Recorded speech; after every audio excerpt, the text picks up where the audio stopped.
Welcome to Light Boxes, a football show. I'm your host, Rob Ballantine. This summer, I'll be diving into each division in the NFL so you know the most important things to look for with every team going into 2025. Today, we're diving into the AFC South. This division gets a bad rap, but I think it's very exciting. You got the Titans with a new QB, the Jags with an entirely new staff. The Texans are trying out a mostly new offensive line and receiving core around CJ Stroud. The Colts don't have as many things that are new, but the Anthony Richardson saga remains a fascinating one. So let's get into it.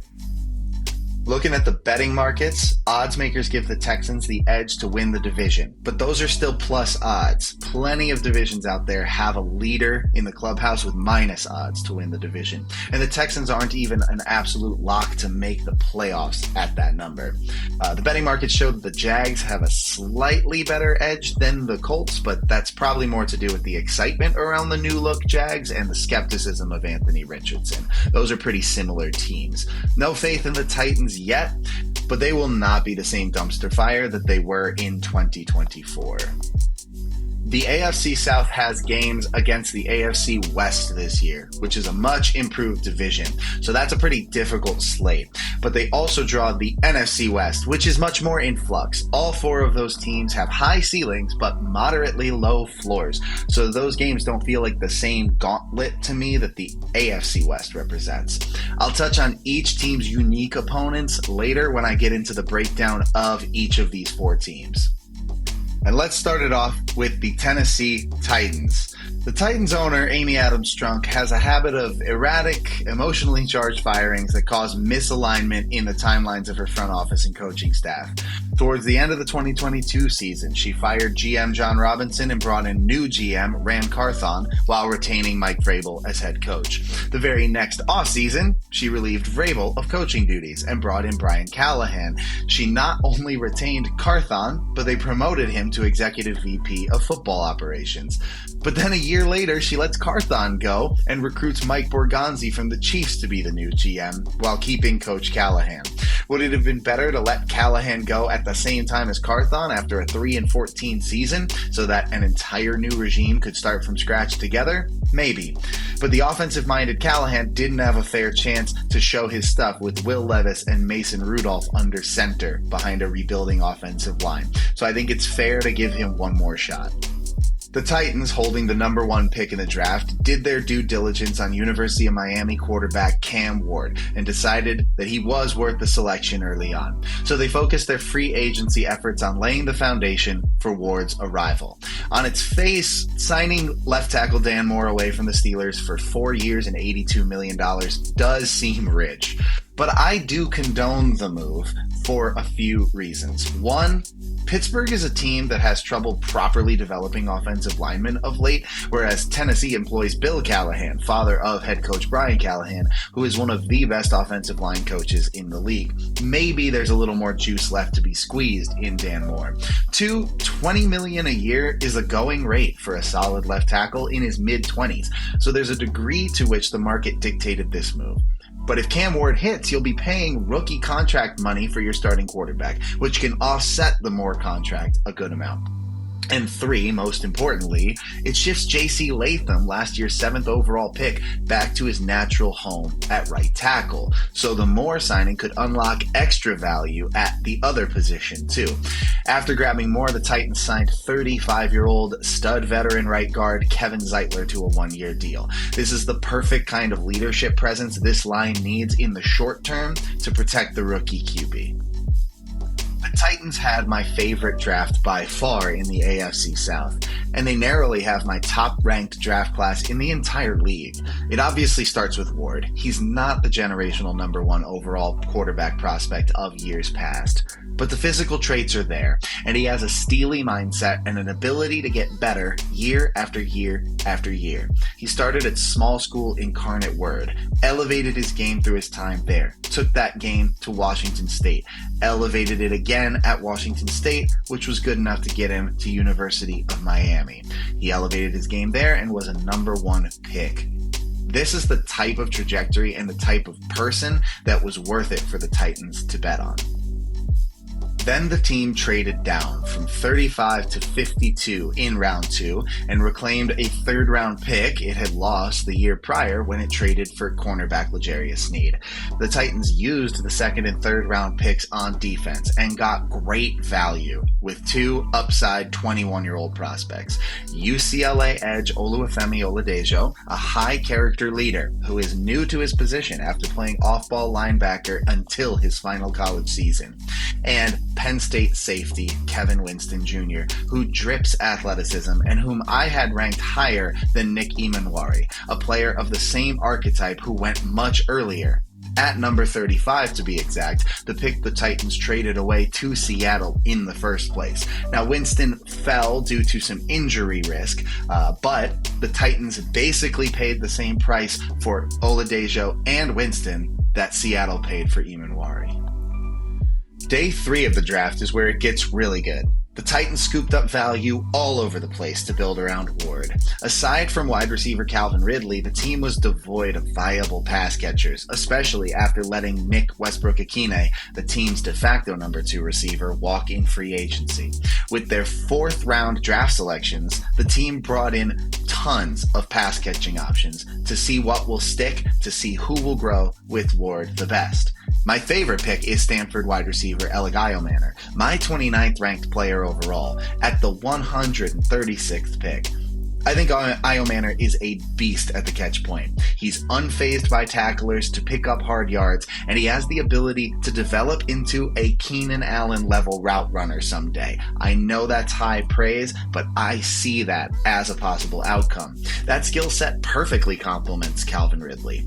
He's got to work on the consistency of his hands, and that's almost certainly why he fell to the end of the 4th round. But he's from Canada, and he came to football late after growing up playing hockey. I'm willing to believe that he can turn some of the focus drop issues around. Florida's Shamir Dike is a burner to stretch the field, but shows just enough wiggle to develop into a real wide receiver option. And Texas tight end Gunnar Helm is reliable even if his combine performance was disappointing. The team even signed Ward's college teammate Xavier Restrepo as an undrafted free agent, and they brought in veteran Tyler Lockett on a 1-year, $4 million deal to add some dependable production while the young players develop. I love this approach to building a pass-catching unit around the new QB. There are no guaranteed superstars in this group, but there's enough potential that 1 or 2 might reach that level, and even if they don't, they'll provide enough variety of weapons to a young QB trying to figure out the NFL game. The long-term future is bright in Tennessee, though it's hard to see a path where 2025 is a great year.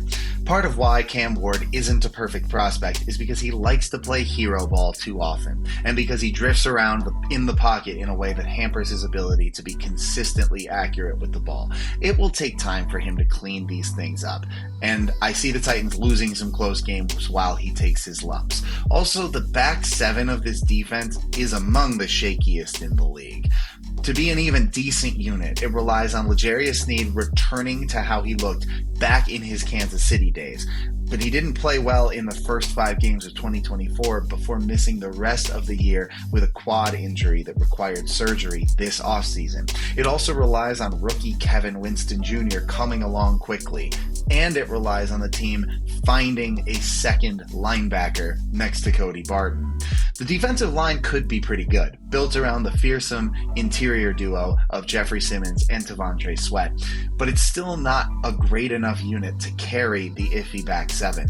You never know, Cam Ward could hit early, especially if the offensive line is improved enough to give him a clean pocket consistently, and I'm higher on the Tony Pollard-Tyjae Spears backfield than most. So if they have a productive running game to support Ward, I could see them hanging in some close games and coming away with a couple of random wins. For each team, I'll highlight what I call the fulcrum. It's the person or unit on each team whose performance is going to most determine whether or not this team is successful.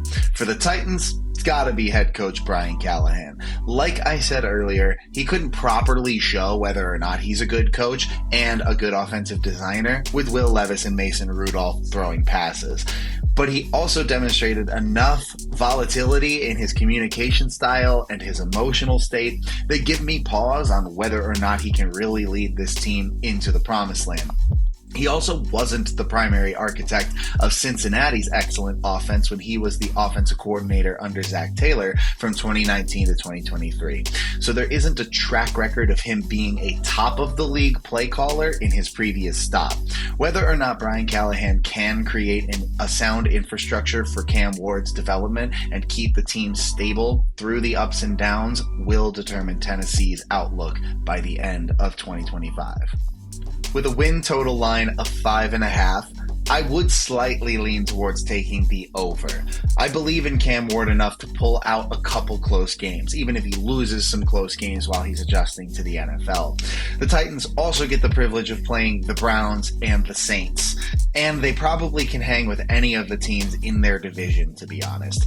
But the rest of their opponents are tough, so I don't see them making the playoffs unless it all clicks for Cam Ward immediately. And it could. Going worst to first like the Commanders did in 2024 or the Texans in 2023 is certainly possible, but I'm not willing to go so far as to predict that yet. Overall, I like this Titans team, and 6-11 feels like a perfectly decent outcome. All right, we're on to the Colts now. Their only significant staffing change was hiring Lou Anarumo to replace Gus Bradley at defensive coordinator. Lou fell on the sword in Cincinnati when they missed the playoffs last year, but he brings far more creativity to the role than Bradley ever did, so I'm excited to see what he can do. Allowing GM Chris Ballard to reach a 9th year of employment when the team hasn't won a playoff game since 2018, that's certainly a choice. Ballard continually brings up Andrew Luck's surprise retirement in the media, yet that was almost 6 years ago now. He needs to get over that. Still, since the Colts are giving quarterback Anthony Richardson, the 4th overall pick in 2023, one more shot to prove he can lead the franchise, it makes some sense to keep Ballard for now and completely clean house in January if Richardson fails. In order to keep Richardson honest, Indy signed Giants cast-off quarterback Daniel Jones to compete for the starting job. They hope Richardson properly earns it, but Jones is a serviceable option if Richardson doesn't. Jones couldn't hack it in New York's rabid media market, and being vastly overdrafted at 6th overall in 2019 didn't help things. But he just spent half a season with Kevin O'Connell in Minnesota, so if he learned anything there and he comes into a more tame Indianapolis setting with more confidence, the Colts may have a decent starter on their hands if Richardson flames out. Aside from quarterback, the Colts secondary was a weak point in 2024. Bradley's generic cover 3 scheme was partially to blame, but the dearth of talent was the real issue. Signing Niners cornerback Charvarius Ward and Vikings safety Cam Bynum were both shrewd moves, and they are the kind of smart veteran players that Anarumo can make the most of. Kenny Moore II is an excellent slot corner, and if Juju Brents can stay healthy, they've got themselves a unit that went from being a weakness to a strength.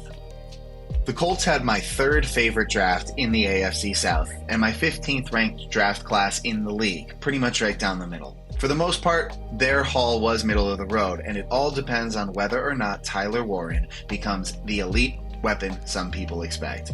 I liked Colston Loveland a little bit better than Warren as a tight end prospect. Part of the reason is that Warren's true upside requires more creative coaching and more effective quarterback play to unlock it properly.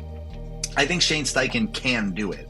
He helped create the connection between quarterback Jalen Hurts and tight end Dallas Goedert in Philadelphia when he was the OC there. And that's the floor for what Warren's utility should be. But he was taken 14th overall, so he needs to be more than that. And there's a world in which Richardson is too inaccurate, even on shorter throws, to make the right use of Warren. And it may take Warren a bit of time, maybe even a new QB or new coaching staff, before we see a meaningful impact from him. JT Tuimoloau is a solid edge defender, but he doesn't present much pass rush upside, and frankly, the Colts need a sack artist right now. Sure, he slides directly into the role that Dayo Odeyingbo vacated when he left in free agency. But does that move the needle much? It seems they are counting on Laiatu Latu to become their primary pass rusher in his 2nd year, which is totally possible, but they've got a lot of eggs in that one basket. Justin Wally in the 3rd round has traits, but he isn't the corner I would have taken there. But later on, they take Kansas State running back DJ Giddens, my 70th overall player. That was an outrageous steal in the 5th round, and he's a perfect counterpunch to their starter, Jonathan Taylor. I really like them adding Alabama interior defensive lineman Tim Smith in the 6th and Wisconsin safety Hunter Wohler in the 7th. So the team did some nice things overall on day 3. Quarterback Riley Leonard is definitely the funniest pick, since he is a big-bodied, athletic quarterback who isn't that accurate and doesn't really know how to find his second read. Kind of like Richardson and kind of like Daniel Jones. Chris Ballard certainly has a type. The offensive line has always set the floor of competency for recent Indy teams, despite the quarterback carousel they've endured. Tanner Bortolini and Matt Goncalves had nice stints as rookies last year, but the team is promoting them to starting roles after losing Ryan Kelly and Will Fries in free agency. There's no guarantee that they will be above average when they're playing full-time, and the line has very little functional depth if there are injuries to the starters. That's scary, especially with both Richardson and Jones being quite susceptible to pressure as quarterbacks. And I want the defense to come together under Anarumo, but some of his best work in Cincinnati came when Trey Hendrickson was unleashed as a pass rusher. No one on the Colts has yet proven to be the sack artist that opponents must game plan around. If Latu takes a big leap in year 2, it changes the complexion of this defense, especially if the rebuilt secondary plays in a way that gives more time for pass rushers to get home. The fulcrum for the Colts could only be one person: Anthony Richardson. If he reaches his fullest potential, if he becomes the thrower and the leader that this team had hoped beyond just the athlete that he is, if he regularly achieves the peaks that caused him to be drafted so highly in 2023, sure, the Colts have the juice to be competitive, and he should have all the weaponry around him that he needs to get the job done. The team added Warren in the 1st round. Michael Pittman and Josh Downs are both consistent receivers when they're healthy, and hopefully Richardson can continue to lean on his deep ball connection with Alec Pierce. This is a make-or-break season for the 3rd-year quarterback. With a win total of 7.5 and even juice to bettors on both sides, I lean the under. At this point, I can't believe in Richardson until I see it from him, and if he loses the starting job to Jones, it's hard to see them winning more than 7 games. They don't have a single unit on the team that feels to me like it can take over games regularly, and since their quarterback position hasn't proven the ability to do that, it puts the Colts on the back foot in many of their matchups. Now, their unique opponents of the Dolphins, Steelers, and Falcons, that's not a murderer's row, so there's a chance they go over their win total by a game or 2 if Richardson puts it all together, or if Daniel Jones has a renaissance under Steichen. All right, next up, the Jaguars. A whole new crew is rolling into Jacksonville. The owner, Shad Khan, almost stuck with incumbent GM Trent Baalke, the NFL's version of Lord of the Rings Wormtongue, but when he saw that it would cost them the hiring of young, hot coaching candidate Liam Cohen, he smartly pivoted and cleaned house. It's unclear yet that Cohen has the gravitas to command an entire football team, but he's a proven, intelligent offensive designer, and he's seemingly developed strong relationships with his players at every stop. So there's reason to believe he could turn things around in Jacksonville, especially since he's inheriting a formerly generational quarterback prospect in Trevor Lawrence, and one of the most exciting wide receivers in the league in Brian Thomas Jr. The Jaguars were a bad team in 2024, and as such, they need lots of work all over the roster. But there are 3 areas in particular they needed to rebuild: the O-line, the secondary, and the pass rush. They tackled the first 2 of those in free agency. They brought in center Robert Hainsey from Tampa, Cohen's last stop, and guard Patrick McCarry from Baltimore on modest deals to build a capable but not dominant unit to protect Lawrence. I liked the signings, even if the upside of them isn't very high. But they also grabbed 30-year-old slot corner Jordan Lewis from Dallas for $10 million per year over 3 years, which seems like an overpay for a player of his age. It also cuts off the development path for second-year nickel Jerrion Jones, who showed flashes last year. Now, the new staff is inheriting Jones, so maybe they don't believe in him, but I'm not a fan of the move because I see some upside with Jerrion Jones. Bringing in safety Eric Murray from Houston is fine, but it's just a stopgap option. The Jaguars had my second favorite draft class in the AFC South and my ninth ranked draft class in the league. Coming away with the best prospect in the draft matters, and I really respect the first-year regime for targeting Travis Hunter and trading up to get him, because they are willing to experiment with playing him on both sides of the ball. But since they gave up a future first-round pick in the deal, Hunter basically needs to be elite on one side of the ball and above average on the other side to provide value. The Jaguars organization seems committed to carving a path to this outcome, so I respect them for that. We'll see if the gamble pays off, and I appreciate their willingness to take the risk, and the potential upside of it is immense.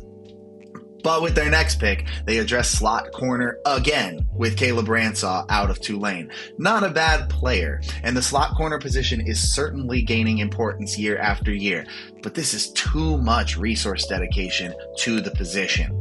At least they come back with the very next pick and take Wyatt Milam to shore up their interior O-line depth and hopefully find a future starter. The O-line is now relatively secure, and the secondary, while constructed in an odd fashion, at least it has pieces. But what about the pass rush I mentioned earlier? Not a single draft pick went to this unit. That's really weird process to me. Sure, Josh Hines-Allen is a superstar edge rusher, and Trayvon Walker has improved greatly, even if he'll never live up to being the number one overall pick in 2022. But they weren't the problem. They accounted for 9 and 10 sacks respectively last year, yet not another defensive lineman accounted for more than 3. The fact that offenses can key in on those two guys and not a single other Jaguars defender can pick up the slack is a big problem. Based on not drafting anyone, the decision makers must think that the new defensive scheme under Anthony Campanile is going to change things. But this was a deep defensive line class, and I think they should have picked somebody up. It's hard to feel confident in the Jaguars in general. They started 6-3 in 2023, but then backslid so hard that they missed the playoffs, and 2024 was a dreadful 4-13 campaign. But in both of those cases, the coaching staff was largely inept, and last year Trevor Lawrence missed the end of the season with injury. I think the beginning of this year will likely be slow as all the new pieces come together, but I think the offense will be humming by the second half of the year with Cohen pulling the strings as long as Lawrence is healthy. The defense is more of a mystery box, but if it's just an average unit instead of a liability, the Jags will hang around in enough games for the explosive potential on offense to steal some wins. The fulcrum for this team is them finding a third threat on the defensive line. It could be Mason Smith learning to channel his explosive ability into pass rush production along the interior in his second season. It could be veteran Eric Armstead having a resurgent year at age 31. Maybe this team trades a future draft pick for the Giants' Kayvon Thibodeau. Wherever it comes from, someone on this DL has to step up and be a functional third piece to relieve pressure off Hines-Allen and off Walker. The secondary is definitely a work in progress, so they probably can't hold up yet as a unit unless the pass rush is consistently getting home. The Jaguars' schedule isn't truly daunting. In their unique opponents pool, I expect them to lose to the Bengals in Week 2 on the road, but beat the Jets in Week 15 at home. Their other unique opponent, the Panthers, have improved a ton, and I think that's sort of an even matchup depending on how the teams are looking. They also get the Chiefs and Seahawks in their building instead of having to travel into two of the more distinct home field advantage locations in the league. With their win total being 7.5, I barely lean towards the over, but I'm extremely tentative for 3 reasons. 1, I think it will take a while for Cohen and Gladstone's vision to come together. That could mean some early season losses to make the deficit too big to overcome. 2, they have some top-tier playmakers, but they're missing depth behind Thomas and Hunter. And 3, it's the Jags. They've burned us too many times. I don't trust ownership, nor do I trust this team in general. That fun teal color of theirs always makes me open my wallet too wide. Still, this could be a playoff caliber offense, and if the defense could be good enough to keep them alive, then that's a recipe to net them 8 wins and secure the over. Last but definitely not least, the Texans. Division champs 2 years running and favored to make it a third. Their first big offseason change was ditching offensive coordinator Bobby Slowick and recruiting Rams tight end coach Nick Caley, one of the biggest personalities among assistant coaches, to run the offense. We know nothing about how well he'll call plays. Sure, he studied under Sean McVay, but Slowick studied under Kyle Shanahan, and that didn't work out. But Caley does seem to channel McVay's infectious enthusiasm, while Slowick was a bit of a wet towel, so that's a big upgrade. And people seem to believe in him around league circles. All that matters is that he has a package of protections that makes sense, that he teaches them to the O-line well, and that he keeps CJ Stroud upright. That was the main thing missing last year. Hopefully Caley is up to the task. Roster-wise, let's first address what they lost. They traded away star left tackle Laramie Tunsil to Washington. They cited culture fit as the main reason for shipping the 5-time Pro Bowler out of the building. Sure, Tunsil is an older player. He had a relatively down year in 2024. The Texans saved money and gained draft picks in this deal. But it's an interesting risk-reward proposition to let go of such a good player when offensive line was your most problematic unit on the team by far. We'll see if any news comes out over time on just how bad the culture fit was. They also traded away guard Kenyon Green, a first-round pick in 2022, to Philly. He needed a change of scenery. He wasn't doing it in Houston. Philly is notorious for getting the best out of offensive linemen, though, so we'll see if this comes back to bite the Texans later. To fill in these gaps, they brought in a bevy of replacement-level starters, at best, via trades or free agent signings, in Ed Ingram, Laken Tomlinson, Trent Brown, and Cam Robinson. None of them move the needle for me, but Houston seems to be counting on one or two of them playing decently enough to put out a competent O-line unit. After all, O-line is a weakest link part of the team. It's better to have 5 capable players than it is to have 2 stars, 1 decent player, and 2 turnstiles. The Texans are counting on this approach working, but I'm not sure these were the players that get the job done. Getting wide receivers Christian Kirk and Justin Watson as depth pieces made sense enough. Since the Tank Dell injury, CJ Stroud doesn't really have any weapons behind Nico Collins that he can count on. The biggest move they made this offseason was to give their young star cornerback, Derek Stingley Jr., a massive contract extension that makes him the highest paid CB on a per year basis at $30 million average annual value, with $48 million guaranteed.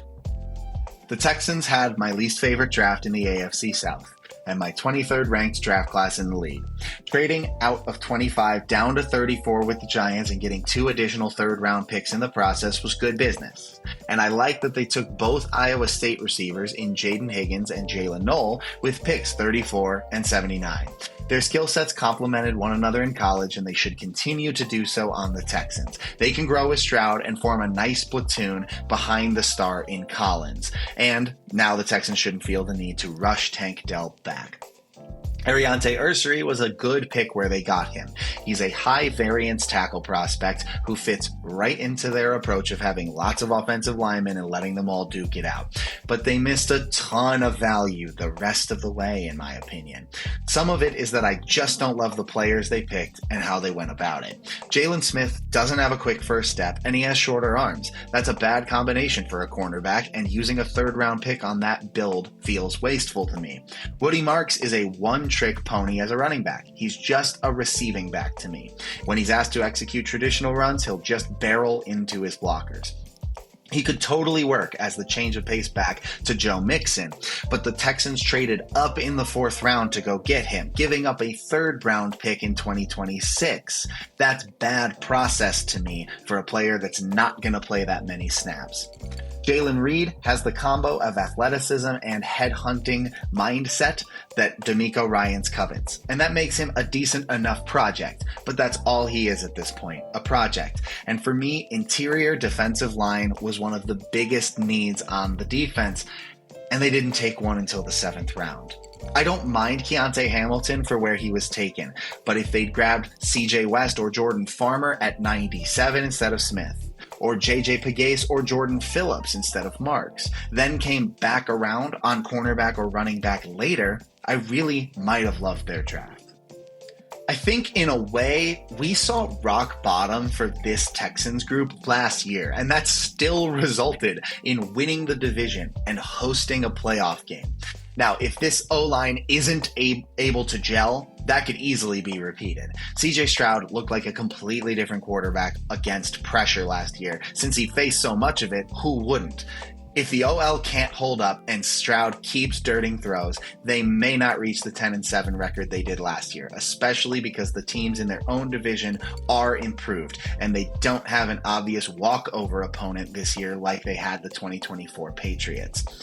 But the defense should be really good under Ryan still. And edge Will Anderson, taken with the 3rd overall pick in 2023, is still an ascending player who could make an even bigger impact in year 3. The Texans allowed too many yards after the catch, allowing the 6th most in the league with 2,153. So they'll need to fix that aspect of their defense. But I can totally see Ryans and his staff cleaning the tackling and pursuit angles up and getting the unit firing on all cylinders yet again. The Texans' fulcrum is Nick Caley's impact on the offensive line. We can't belabor the offensive line point enough, but it's not just the players. It's easy to blame them, but the 2024 Texans offensive line seemed sloppy in their protection rules, and they were wholly incapable of picking up games and stunts in a way that signaled the coaching staff was off in how they were teaching things. I'm not saying the Texans O-line has enough talent on it right now, but if Caley can fix the things that ailed the unit last year, maybe they'll perform at an average level, which could be enough to allow Stroud to succeed in the pocket. That'd be a huge difference from last year. At 9.5 wins, I do feel good about the over here. People are sick of repeat winners, me included, and so we'll all talk ourselves into the new look Jags putting it all together, or Richardson and the Colts getting over the hump, or even Cam Ward having that magical rookie year like Jaden Daniels and CJ Stroud before him. And there's validity to all of these beliefs, but to dismiss the Texans would be forgetting that they have the most proven commodity at quarterback in the division and a really smart, stable, and motivating head coach. Those are two of the most important things to have to win football games. And their biggest issue could be completely fixed by their new offensive coordinator hire, or at least be better by enough to lift the entire team. I would expect the Texans to reach double-digit wins again and take the AFC South for a 3rd year running. And that's the AFC South, all 4 teams. Houston still holds the keys to this division, both according to the betting markets and my analysis. Jacksonville's exciting, and the pairing of Brian Thomas Jr. and Travis Hunter could quickly become one of the most fun wide receiver duos to watch in the entire league. Indy GM Chris Ballard is clenching tight because the coaching staff getting Anthony Richardson to perform is the real key to him retaining his job. And Tennessee fans should feel really optimistic about Cam Ward's arrival. It's still unlikely to pay dividends right away, but I hope it does. And that's just how I see it. If you're seeing anything differently, let me know in the comments. And this is the first ever video on this channel, so thank you for watching this to the very end. If you've enjoyed it, please hit like and subscribe and pass this video along to your friends and family.